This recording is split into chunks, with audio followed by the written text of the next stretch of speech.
যেমন আমি অবাক হয়ে গেলাম যে একটা আতঙ্কের পরিবেশ তৈরি করার চেষ্টা করছে ইডি এবং সিবিআই। আমি বুঝতে পারছি না, শুধুমাত্র যারা সরকারি পক্ষে দলে রয়েছেন তাদেরই তারা, যদি তাদের কিছু তাদের সম্বন্ধে যত রকম আক্রমণ, তাদের বিরুদ্ধে যত আক্রমণ, এটা একটা অভূতপূর্ব ব্যাপার দাঁড়িয়েছে। সামনে আমাদের বিধানসভা অধিবেশন শুরু হবে, বাজেট অধিবেশন।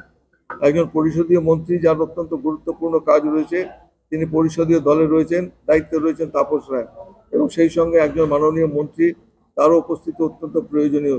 আমি বুঝতে পারছি না যে এই সময় তারা কেন এই ধরনের কাজকর্ম করছেন এবং রাজ্য সরকারকে কিছু না জানিয়ে।